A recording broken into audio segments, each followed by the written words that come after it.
While sexual harassment training is the butt of many jokes for being terribly cheesy, over the top, and painfully obvious, it's far worse than simply embarrassing. You're looking good today. Sexual harassment can be defined as It's entirely ineffective. And if you're thinking that some training is better than no training, the data suggests the exact opposite. Research shows that it actually makes people more sexist. Even worse, training doesn't reduce an organization's financial liability. Companies spend millions of dollars each year in indirect expenses resulting from sexual harassment, from lowered productivity to higher turnover to increased healthcare costs and dozens of others.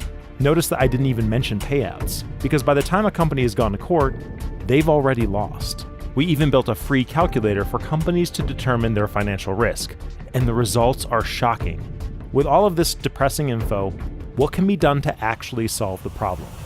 Our most ambitious project to date, Sage Academy spent 2 years researching the psychological, social, and neurological factors that made other trainings ineffective.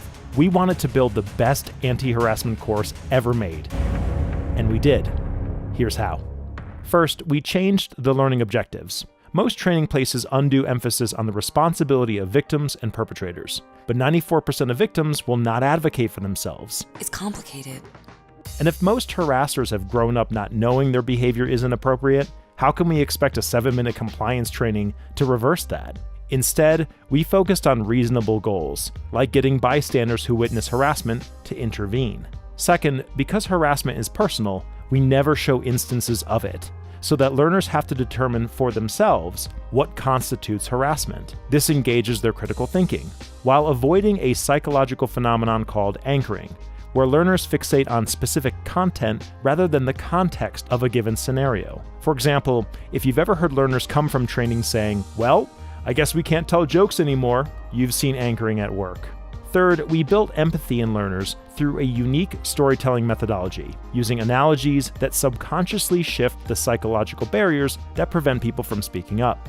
They're adults. They can make decisions for themselves. Last, we used a blended learning approach that combines reading, watching movies, and writing by hand, so that employees develop a personal strategic plan for how they will intervene while remaining empathetic and communicative with their team. This is a monumental achievement for a 60-minute training. We set out to make a difference, and I can't tell you how rewarding it is to be an active part in making work a safer, more enjoyable place. If you'd like more in-depth information about how we built this course, you can check out a free webinar we did discussing its learning design.